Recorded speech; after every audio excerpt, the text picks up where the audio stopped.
नमस्कार, अपन समाचारमा स्वागत छ। सुरु गरौं विमान दुर्घटनाबाट। आज बिहान सोलुखुम्बुको लुक्ला विमानस्थलमा रनवेबाट चिप्लिएर समिट एयरको जहाज दुर्घटना हुँदा मृत्यु हुनेको संख्या 3 पुगेको पुष्टि भएको छ। रामेछापका लागि उडान लागेको समिट एयरको विमान बिहान करिब 9:15 बजेतिर मनाङ एयर श्री एयरको हेलिकप्टरसँग ठोकिएको थियो। सोलुखुम्बु प्रहरीका अनुसार घटनास्थलमै 2 जनाको निधन भएको थियो, जसमा समिट एयरका को पाइलट सुजित ढुङ्गाना र विमान स्थलका ड्युटीमा कार्यरत प्रहरी सहायक निरीक्षक राम बहादुर खड्का रहेका छन्।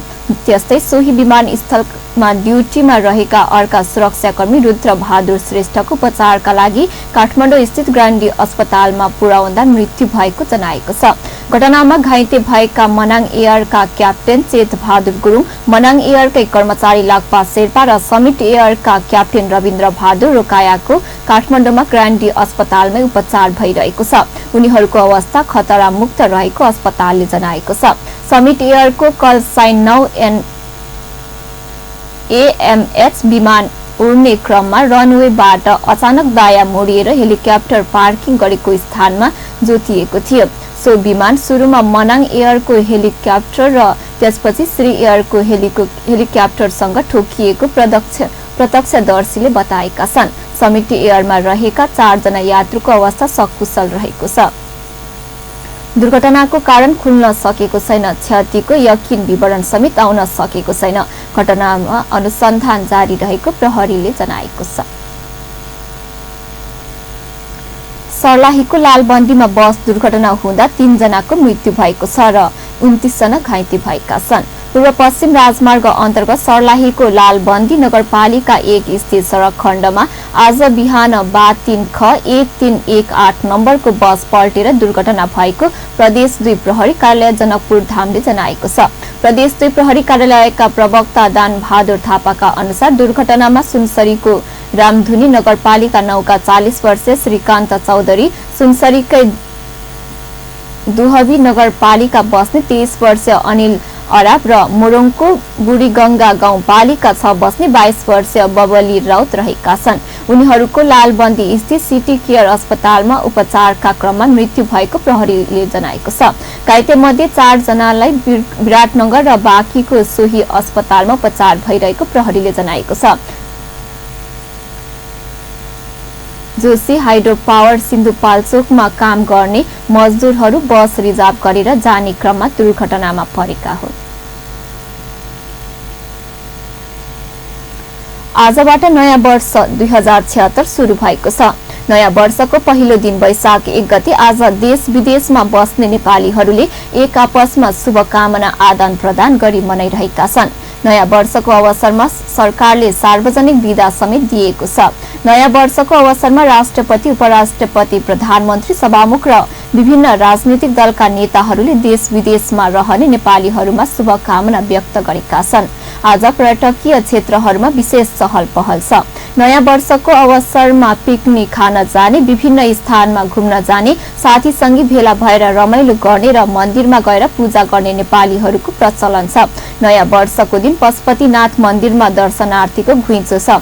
पशुपतिनाथमा दर्शन एवं पूजा आजा गर्नेहरूका लागि विशेष व्यवस्था गरिएको छ, पशुपति क्षेत्र विकास कोषले जनाएको छ। नयाँ वर्षको अवसरमा बुढी नीलकण्ठ बागमती नदीको उद्गम स्थल बागदार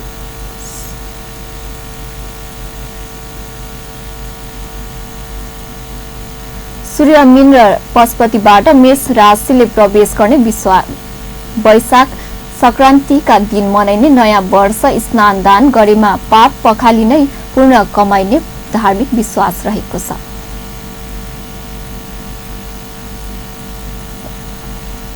प्रधानमन्त्री केपी शर्मा ओलीले नयाँ वर्ष 2076 को अवसरमा देशवासीका नाममा सम्बोधन गर्नुभएको छ। आइतबार बिहान सरकारी निवास बालटारबाट देशभित्र र बाहिर रहेका समस्त नेपालीलाई शुभकामना सन्देश दिँदै प्रधानमन्त्री ओलीले मुलुकमा समुन्नति विकासको प्रथम लम्किएको भन्दै 2076 साल विशेष उपलब्धिमूलक वर्ष हुने बताउनुभयो। 2075 साल नीति निर्माण र विकासको आधार तयार गर्ने सन्दर्भमा पनि निकै उपलब्धिमूलक रहेको उल्लेख गर्नुभयो। सुशासनको शत्रु भ्रष्टाचार भएको भन्दै उहाँले भ्रष्ट र भ्रष्टाचारका सन्दर्भमा मुखमा पानी हालेर नबोल्ने भ्रष्टाचारीलाई कारबाही गर्दा त्यसको मुख नहेर्ने आफ्नो दृढ सार्वजनिक घोषणा भएको उल्लेख गर्नुभयो। उहाँले राज्यको सम्पत्तिमाथिको अनधिकृत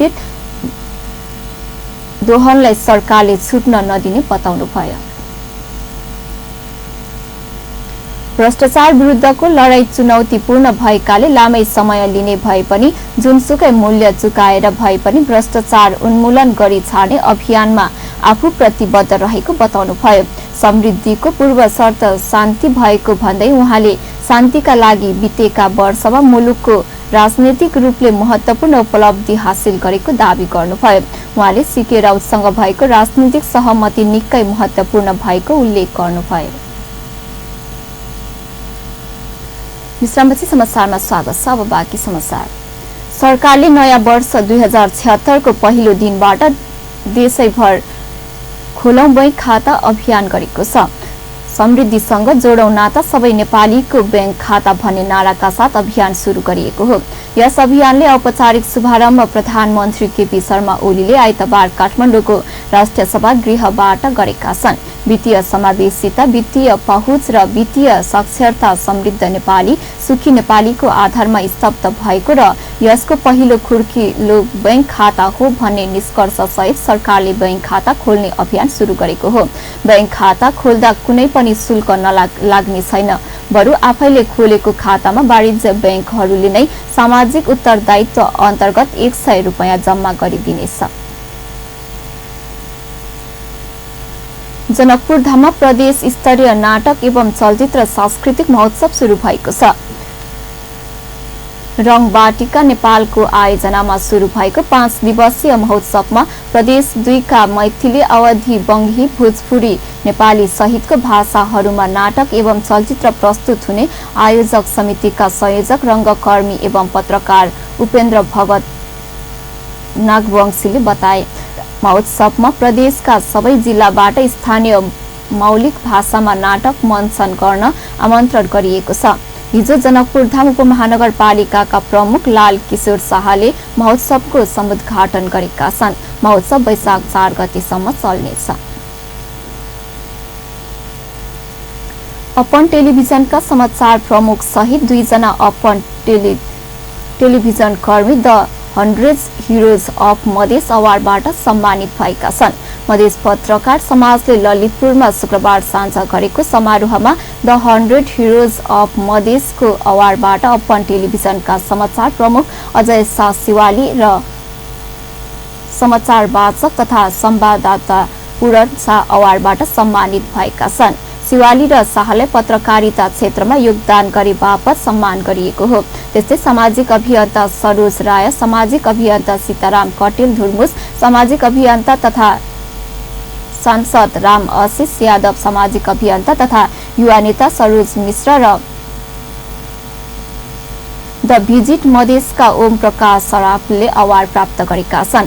त्यसैगरी वीरगञ्ज महानगरपालिका मेयर विजय सरागी, जनकपुर महानगरपालिका मेयर लाल किशोर शाह, नेता केशव शाह, चिकित्सक डाक्टर सीके सिंह, महिला अधिकार कर्मी रीता शाह, नेत्री रेखा यादव, अधिवक्ता सुनिल रञ्जन सिंह, पत्रकार अभिमुख पटेल, नेत्री सुनिता शाह, चित्रकार सुनैता ठाकुर, संगीतकार तथा गायक गुरुदेव कामत, रामा मण्डल, कमल मण्डल, साहित्यकार विनित ठाकुर लगायतले पनि अवार्ड प्राप्त गरेका छन्। त्यसैगरी एथलेटिक्स खेलाडी अमित यादवलाई विशेष सम्मान दिएको थियो। कार्यक्रममा नेकपाका अध्यक्ष पुष्पकमल दाहाल, मन्त्री परिषदका पूर्व अध्यक्ष खिलराज रेग्मी, नेता हृदय त्रिपाठी, राजपा अध्यक्ष मण्डलका सदस्य अनिल कुमार झा, कांग्रेस नेता डाक्टर अमरेश कुमार सिंह, सांसद चन्दा चौधरी लगायतले अवार्ड हस्तान्तरण गरेका थिए। विभिन्न 10 विधामा 10-10 जनालाई सम्मान गरिएको हो। मधेसका लागि आर्थिक, शैक्षिक, कृषि, युवा, सामाजिक, पत्रकारिता, युवा उद्योगी, महिलाबाट योगदान दिएकाहरूको छनौट गरी मधेस हिरो उपमा दिँदै सम्मान 100 जनालाई सम्मान गरिएको छ। 50 जनालाई नोमिनेसनको माध्यमले भोटिङका आधारमा तथा 50 जनाको छनौट कमिटीले खोजी गरेर 100 जनाको टुङ्गो लगाएको थियो। पूर्व प्रधानमन्त्री झलनाथ खनालले ठूलो संख्यामा युवाहरू विदेश सिनुमा नेपाली कांग्रेस जिम्मेवार रहेको आरोप लगाउनु भएको छ।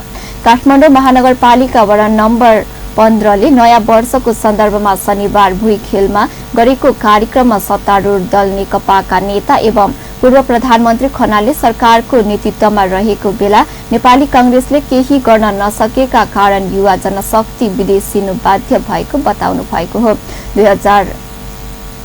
2046 साल यता पटक पटक सरकारले नेतृत्व गरेको कांग्रेसले अवसर पाउँदा मुलुक र मुलुकवासीका लागि उपलब्धिमूलक काम गर्न नसकेको टिप्पणी गर्नुभयो।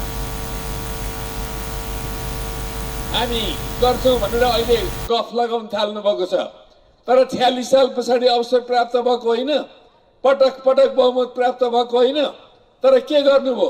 सारा देशलाई गरिबीमा डुबाउनु भयो, सारा देशमा बेरोजगारीमा डुबाउनु भयो। आज जम्मै 50 लाख भन्दा बढी युवाहरू आज विदेशमा जान बाध्य भइरहेका छन्। विदेशको विभिन्न ठाउँहरूमा गएर काम गर्न बाध्य भइरहेका छन्। यो बाध्यता खडा गरेको कसले? नेपाली कांग्रेसका नेता कार्यकर्ताहरूलाई एकपटक म आफ्नो अनुहार ऐनामा हेर्नको लागि भन्न चाहन्छु। हिजो अवसर पाउँदा उहाँहरू कहाँ जानुभयो?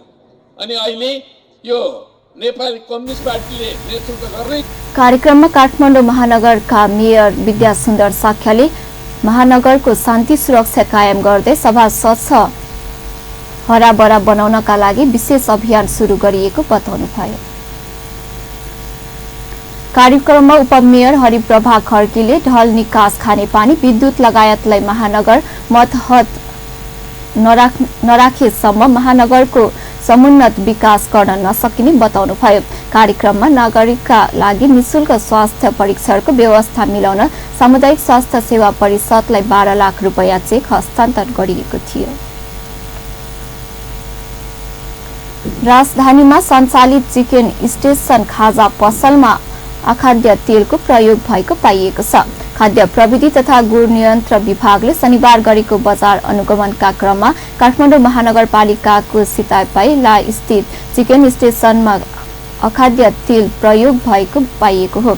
चिकन फ्राईका लागि राखिएको तेल हाई प्योरिटी अत्याधिक डढेको पाइएपछि अनुगमन टोलीले सबै तेल नष्ट गरी 3 दिनभित्र विभागमा उपस्थित हुनका लागि पत्र काटेको छ। त्यसैगरी सँगै सञ्चालित सेल्सबेरी डिपार्टमेन्ट स्टोरका खाद्य सामग्रीहरू पनि गुणस्तरहीन पाइएको छ।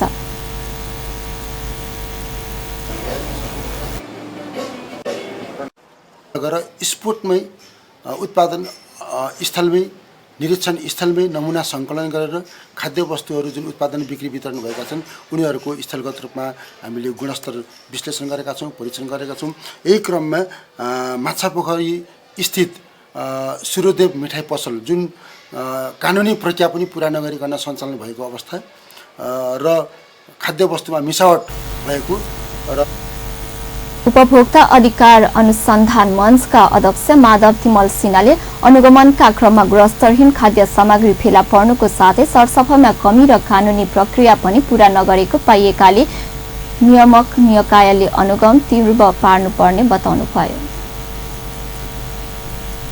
उपभोक्ता अधिकारी अनुसन्धान मंच, खाद्य प्रविधि तथा गुण नियन्त्रण विभागले उपभोक्ता अधिकार अनुसन्धान मंचका प्रतिनिधि पत्रकार सहित राजधानीको बालाजु, सीतापाइला लगायत क्षेत्रको अनुगमन गरेको छ।